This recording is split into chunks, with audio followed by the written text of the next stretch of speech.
recentemente vocês viram aí a empresária Vera Viel, que é esposa do apresentador Rodrigo Faro. Ela descobriu um tumor raro e maligno chamado sarcoma sinovial. E você vai acompanhar agora um pouquinho dessa matéria. Solta aí, vai. No início do mês de outubro, a modelo e empresária Vera Viel revelou nas redes sociais que estava em tratamento contra um sarcoma sinovial após descobrir um tumor maligno e raro na coxa esquerda. Há umas 2 semanas eu senti um nódulo aqui na minha coxa esquerda, da minha perna esquerda, e aí a gente correu para fazer alguns exames e a gente veio aqui para o hospital e os médicos decidiram por fazer uma biópsia porque tem um nódulo na minha perna. A gente já entregou nas mãos de Deus, estamos aqui em oração. Se Deus quiser, vai ser um nódulo benigno, eu vou fazer a cirurgia e vai dar tudo certo. A gente vai esperar agora o resultado e depois ver como é que tem que proceder, né, amor? Dias depois, a esposa do apresentador Rodrigo Faro passou por uma cirurgia e recebeu alta da UTI no último dia 12 de outubro, mesmo dia em que fez 49 anos. Dia do aniversário mais especial da vida da Vera, porque o maior presente não lhe foi dado, e foi retirado que ela tinha dentro do corpo dela, mas o que foi dado para Vera foi a bênção de Deus e a cura. Então a gente vai cantar esse parabéns com muito orgulho. Bora? Bora? 1, 2 e já! Você é o espelho que reflete a imagem do Senhor. Não chore se o mundo ainda não notou. Olha aí, minha gente, eu acho lindo porque ela é uma mulher tão cheia de fé. Hoje de manhã eu estava escutando, né, ela falando que Deus falou com ela na hora da cirurgia, enfim. Então, assim, a fé cura tudo. Gente, a fé, você tem que ter fé, né? Claro que os médicos, né, que estão aqui, eles vão fazer todo o trabalho deles, mas Deus é o Deus soberano, é Ele que coloca as mãos dele sobre os médicos naquela hora ali, sabe? E sei lá como é que é isso. Eu acho que é surreal esse negócio assim. A gente fica imaginando como que é. O poder de Deus é muito grande. Então, quando Deus quer, Ele cura. Mas você tem que ter muita fé. Fé mesmo em Deus, né? Para poder você também ser curado. Porque os médicos, eles fazem o possível e o impossível aqui. Mas quando você é uma pessoa de fé, ajuda bastante. Né? Ajuda muito. Mas olhe, para entender melhor sobre essa doença, eu converso aqui agora com o nosso oncologista, doutor Arthur Barbosa. Bom dia, doutor Arthur. Seja bem-vindo aqui ao nosso Manhã da Gente. Bom dia, Marília. Um prazer meu de estar aqui com vocês hoje, nessa manhã de segunda-feira. Você viu aí, né? A gente botou um pouquinho do relato da Vera, né? E eu queria saber de você. Fala um pouquinho mais sobre esse sarcoma, né? Esse sinovial, que é agora que a gente, né? Depois que a Vera apareceu com esse, eu não sabia nem que existia esse, né? Sarcoma sinovial. E agora veio esse boom, tá todo mundo agora. Eu mesmo chega e disse, doutor, eu acho que eu tenho um negócio aqui. Será que isso é a mesma coisa? Ele disse, não, né? Não. Então já estou mais tranquila. Mas e aí? Fala um pouquinho sobre esse sarcoma sinovial pra gente. Então, Vera, realmente você não deve ter ouvido falar. Desculpa, então, Marília, a gente não ouve falar tanto dessa doença porque é uma doença muito rara. Na verdade, o que é que acontece na situação? O sarcoma é um tumor extremamente raro e pouco incidente. E se a gente pegar o sarcoma sinovial, Marília, esse é ainda mais raro, tá?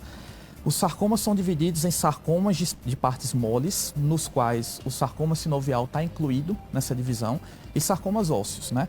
Sarcoma por si só já é muito raro, então sarcoma sinovial é mais raro ainda. Pra você ter ideia da incidência, é em torno de 3 a 5 casos por milhão de habitantes. Ou seja, no estado como a Paraíba, que tem em torno de 4 milhões de habitantes, se a gente diagnosticar aí por ano, é um número bem pequeno, em torno de 20 pacientes, vamos dizer assim, né? E o sarcoma sinovial é um desses tumores, desse grupo de tumores heterogêneos que a gente coloca nessa gaveta, que são sarcoma de partes moles, e que acomete principalmente, tá? Grandes articulações ou extremidades próximas a essas grandes articulações. É um tumor que vai pegar especialmente a população jovem, em torno ali entre 15 e 45 anos, com a distribuição mais ou menos igual entre homem e mulher, talvez um pouco mais nos homens. Sim. A gente carece de estudos mais robustos quanto a isso. E é um tumor que geralmente vai ter esse início insidioso, vai ser confundido ali com uma massa no início, que vai ter um crescimento indolente, até que alguém vai lá e dá um diagnóstico. Ele tá? cresce rápido? Aí é que tá. A doença pode ser muito heterogênea, mas no geral é uma massa, um nódulo de crescimento lento nas extremidades, membros superiores, especialmente nas pernas, nos membros inferiores. É uma massa, um nódulo, um caroço no popular, se assim a gente pode dizer para quem está em casa, que ele vai crescendo gradualmente e muitas vezes a pessoa ignora aquilo ali porque não tem sintoma na maioria dos casos. Sim. E o paciente só vai buscar ajuda médica quando começa a ter sintoma, que o principal é o quê? A dor. A lesão vai crescendo, vai aumentando de tamanho, né, Marília? Até que comprime alguma estrutura ali ao redor e causa dor. E nesse momento, geralmente, quando os indivíduos vão procurar, o paciente vai procurar ajuda médica. No caso especialmente da Vera, esposa do Rodrigo Faro, ela falou que parece que estava fazendo uma drenagem linfática e a profissional que estava fazendo essa drenagem linfática sentiu uma nodulação ali na coxa dela. E aquilo ali foi estranho, ela notou um crescimento ali, né, em um curto espaço de tempo, em torno de 2 semanas, e procurou ajuda até fazer o diagnóstico, né? Então, a gente não escuta falar como outros tumores, mama, próstata, câncer coloretal, porque a incidência já é pequena entre todo o grupo de sarcomas. E a gente tem mais de 50 subtipos de sarcomas. E um desses 50 subtipos é o sarcoma sinovial, que é um dos mais raros. Então, a gente realmente acaba tendo que ter alguém em evidência para gerar essa conscientização coletiva, se é que assim a gente pode dizer. A gente sente alguma coisa? Sente dor? Quais são os sintomas? E como diagnosticar? É só com ultrassom? Como é que é feito Exato, excelente pergunta. O diagnóstico, ou o sintoma, geralmente depende do local onde está o tumor, né? Obviamente, como ele é mais comum nos membros inferiores, nas extremidades, você já vê um caroço ou um nódulo naquela região. Na maioria das vezes indolor, quando ele começa a crescer, ele vai chamar a atenção da pessoa. Se ele comprimir alguma estrutura, algum nervo que passa na região, você vai ter dor, tá? Muito raramente pode ter outra apresentação, pescoço, face ou até órgãos internos, tá? E aí vai depender da localização daquele órgão, o sintoma que vai dar, né? Exames diagnósticos, né? Inicialmente vai passar com um profissional médico que vai fazer o exame físico, mas exame de imagem para a gente dar o diagnóstico, o principal exame é a ressonância magnética, tá? O ultrassom ajuda no início, é um exame mais barato, mais acessível. A gente tem que ver que às vezes a gente está num estado muito grande, que nem todo mundo vai ter acesso a uma ressonância magnética, então o ultrassom ajuda ali inicialmente, mas a ressonância é um exame que vai dar mais detalhes dessa massa, vai dizer se tem alguma septação, se tem alguma lobulação, tá? E a tomografia pode ser combinada em conjunto também para avaliar se tem alguma calcificação dentro desse nódulozinho, dentro dessa massa, até 30% deles pode ter calcificação.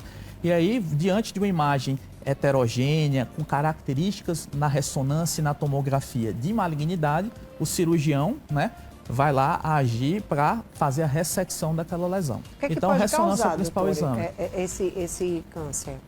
Ele não é um tumor, não é um câncer com fatores de riscos tão bem conhecidos como os demais tumores que a gente tem por aí, né?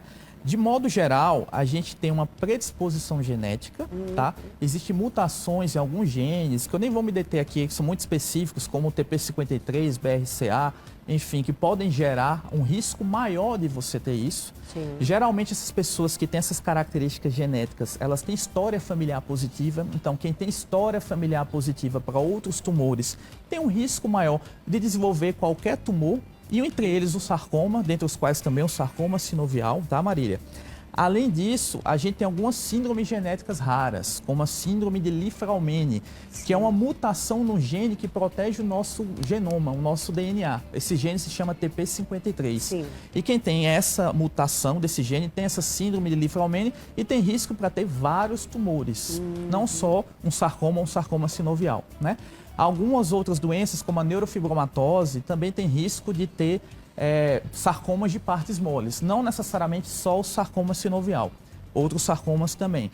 E pacientes que foram expostos à radioterapia prévia, a gente até cita um exemplo muito clássico, pacientes que fizeram radioterapia para câncer de mama têm um risco um pouco maior de desenvolver não só o sarcoma sinovial, mas sarcomas de partes moles como um todo, tá? Quais são os tratamentos? Como é que é feito o tratamento? Pronto, ela tratamento- fez aí, acho que já foi direto para fazer uma cirurgia. Fez a cirurgia, exato. Mas está no início ali e tal, tem um tratamento para diminuir? Exato. Como é que faz? O tratamento vai depender exatamente do estadio em que a doença está, né? O tratamento pilar fundamental nas doenças em estágios iniciais como a dela é a cirurgia. Uma doença pequena, localizada, o cirurgião oncológico vai lá e resseca essa lesão, retira toda a lesão. Essa lesão tem que ser retirada com margens amplas para evitar o risco de recidiva, tá? Geralmente a cirurgia, ela cura a doença, mas em alguns casos, tumores maiores, mais profundos, ou que a gente não consegue fazer uma ressecção completa, fica um restinho do tumor na margem lá da lesão que foi retirada, né? Você tem que complementar o tratamento com radioterapia. Em casos mais avançados, tumores maiores, a gente tem que fazer um tratamento multimodal, envolvendo aí cirurgia, radioterapia, quimioterapia, que pode ser antes ou depois, tá? Neoadjuvante ou adjuvante, que a gente chama. E em casos de doenças mais avançadas ainda, doença sistêmica, como metástases, acaba tendo que fazer um tratamento sistêmico, que inclui quimioterapia, terapia-alvo, tá? E dependendo de alguma situação, outros tratamentos que podem ser envolvidos aí também, tá? Então, é um time multidisciplinar, Marília, para tratar isso aí. Quais são as chances, doutor, de cura, né? Bora lá, ela agora tirou, fez a cirurgia, e agora, a próxima etapa vai ser fazer radioquímico, já que era um tumor maligno. Exato. Isso, Ou tem que ir para biópsia? na verdade, é uma sequência. Suspeitou da lesão, você biopsia a lesão, foi o que aconteceu com ela. Com esse diagnóstico ali, né? É um tumor maligno, sarcoma sinovial. Foi programada a cirurgia, respeitando um plano da incisão que foi feita a biópsia, para você não disseminar o tumor, então foi ressecada aquela lesão. E aí, depende de características específicas daquela peça. Se for realmente um tumor maior de 5 centímetros ou com margens comprometidas, vai ter que complementar esse tratamento com radioterapia e possivelmente quimioterapia. A decisão do que vai ser feito depois tem que ser com base no que tem lá no achado do tumor. Então, o médico oncologista cirúrgico, oncologista clínico, eles vão, por isso que é um time multidisciplinar, a partir das características daquele tumor, tamanho da lesão, presença de imagem positiva ou não, vai ser indicado um tratamento complementar. Então, tem caso que vai ser só cirurgia. Tem caso que vai ser cirurgia seguido de radioterapia. Tem caso que a gente vai ter que tratar com mais coisas, inclusive até fazer quimioterapia também.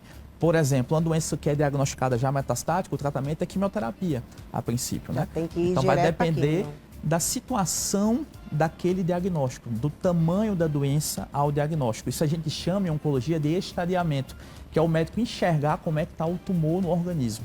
Se está só inicial ou se tem mais alguma outra estrutura ou órgãos comprometidos, tá? Sarcoma e câncer é a mesma coisa, não? Na verdade, sarcoma é um grande grupo de tumores malignos. Essa Certo. palavra câncer que a gente chama são os tumores malignos, tá? Certo. Existem vários tipos de tumores malignos. Um dos subgrupos é o grupo dos sarcomas, que é um grupo heterogêneo que reúne diversas patologias, uma grande gaveta, a gente até brinca. E dentre, né, esses sarcomas de partes moles, o sarcoma sinovial, que é esse que está tão em alta em evidência que a gente está discutindo aqui, é um deles, tá? Bora lá, qualquer pessoa, ela pode ter esse câncer, doutor? Por exemplo, eu vi aí que não é só perna. Pode ser Isso. perna, pode ser braço, pode ser nas costas. Qualquer lugar do corpo, né? Qualquer lugar do corpo. Gente, teve uma vez que eu estava aqui, e aí um médico que estava aqui, né, um ortopedista. Aí eu falei assim, rapaz, eu tenho um negócio aqui durinho, uma bolinha, né? Aí ele falou, isso é um nódulo. Aí eu disse, tá, quando ele já olhou que era um nódulo. Eu disse, é duro, né, tal. Aí ele disse, vá no médico, aí faça uma ultrassom, tal, né, pra ver. Aí eu fiz, né, e aí depois eu fui no médico de mãos. Aí ele disse, vamos operar. Aí eu disse, bora. Era normal, era benigno, não era nada maligno, né? Mas aí eu disse, homem, tire logo, vai que, né, o negócio se torna... Porque ele pode ser benigno e daqui a pouco ele pode se tornar maligno. Qual rapidez ele se torna maligno, doutor? Isso aí é uma As pergunta coisas, interessante. elas se tornam porque assim tão rápido, né? Marília, esses nódulos, essas massinhas no corpo, quase que na maioria das vezes, só são um doenças benignas, de fato. São E às vezes tumores são um benignos. nódulozinho. Por exemplo, um que é muito comum, que você vai ver, assim, muito comumente na população, é o lipoma. Aquela massazinha de gordura que está lá. E aí, raramente, na hora que o médico retira o lipoma, que ele tem que retirar toda a cápsula, tem que tirar a lesão toda íntegra, dentro daquele lipoma pode ter um componente de transformação maligna, um lipossarcoma, por exemplo. Isso é raro de acontecer, tá? Mas a indicação que a gente tem é qualquer lesão nodular, qualquer caroço que você tenha em alguma extremidade, em alguma parte do corpo, na coxa, na perna, na gordura, em qualquer outro lugar, o ideal é sempre passar com parecer de um especialista para ser examinado. Se o colega médico tiver alguma suspeição clínica, ele vai lá, uma suspeita clínica, ele vai lá e manda fazer um exame de imagem, como a gente vem discutindo, para avaliar se aquilo ali tem chance ou não de ser algo com algum risco de malignidade. E sempre a conduta, sendo benigno e maligno, é retirar a lesão, porque a gente vai ter um estudo histopatológico. O patologista vai lá e vai dar o diagnóstico olhando no microscópio que células são essas que estão ali dentro, tá? A gente sabe que 99% vai ser benigno, mas a gente nunca sabe quando pode estar diante de uma doença com características diferentes. E aí tem alguns sinais de alarme, o crescimento da lesão, né, um crescimento mais rápido, ela comprimindo estruturas causando dor, realmente não custa nada procurar uma avaliação especializada, porque você pode estar diante de um problema ali que parecia simples, mas que começou a dar sinais ali de que algo mais grave possa estar surgindo. Então, o indicado mesmo é não postergar, né? É não deixar para buscar ajuda somente quando tem sintomas francos. Tá na dúvida? Consulta um especialista, procura lá, né? Ver se aquilo ali oferece algum risco à sua saúde ou não, tá? Eu vou te fazer uma pergunta, mas eu acho que essa é muito de pessoa para pessoa. Só para a gente finalizar aqui, porque Joana já está aí no ponto para entrar ao vivo com a gente, mas quanto tempo mais ou menos a pessoa ela vive com esse sarcoma? Então, uma pergunta complexa, porque o tempo de vida, a gente fala até em sobrevida, né, do paciente, depende muito do diagnóstico, tá? Inicial. Quanto mais inicial o diagnóstico, maior o tempo de vida, de sobrevida. Se a gente for pegar assim, um dado geral, a sobrevida em 5 anos é mais de 70% quando é feito no diagnóstico inicial. Certo. E a cura é muito alta no primeiro estadio, chega a mais de 90% no estadio 1, que é a doença inicial que você opera. Então, uma doença que se descoberta no início, ela tem altíssimas chances de cura, assim como a maioria dos tumores. A gente está nessa época aqui de outubro rosa e novembro azul, que é uma efervescência, no sentido de conscientizar a população para câncer de mama e próstata, respectivamente, porque a gente sabe que quando o diagnóstico é feito lá no início, a chance de cura é muito maior. Isso não é válido somente para o sarcoma, é para qualquer doença oncológica, para qualquer neoplasia maligna, para qualquer câncer. São sinônimos, né? Então, é importante esse diagnóstico precoce que vai levar à cura na imensa maioria dos casos, tá? É importante a gente alertar a população para isso. Então é por isso que a gente faz tanta campanha, por isso que a gente está aí nessa luta, né? E sempre enfatizando, você vê campanha em todos os hospitais oncológicos aqui da cidade, o Laureano faz campanha, os outros fazem campanha, tentando ali realmente atrair a atenção da população para fazer esse diagnóstico precoce. É verdade. Obrigada, doutor, por você ter vindo aqui participar do nosso programa. Eu que agradeço, Marília. Levando essa informação tão importante para a nossa população. Obrigada. É isso, estamos à disposição. Procurem ajuda caso sintam algum sintoma, algum sinal de alarme. O certo é não postergar, tá, gente? Uma boa segunda para todos. É verdade, viu, gente? Eu falo isso agora para vocês porque é muito importante antes da gente ir para o intervalo. Faça sempre, né, os seus exames de prevenção. Todos os anos, vá ao médico, vá ao cardiologista, vá ao ginecologista, vá em todos os médicos que você puder, urologista. Gente, vá, porque é importante demais você fazer todos os seus exames de rotina. A minha mãe, eu não falei aqui nenhum momento, né, sobre a minha mãe, ela deve estar em casa me assistindo agora, mas agora eu vou falar, viu, mãe? Mas a minha mãe, ela descobriu recentemente, ela tem 73 anos, ela nunca fez uma colonoscopia na vida dela e ela descobriu recentemente um câncer maligno e benigno, foram dois. Só que foi no comecinho, olha só, um dia eu cheguei, levei ela para o ginecologista, sorte dela, fui eu que levei ela para o ginecologista, disse, bora para o ginecologista, bora fazer exame e saí levando ela.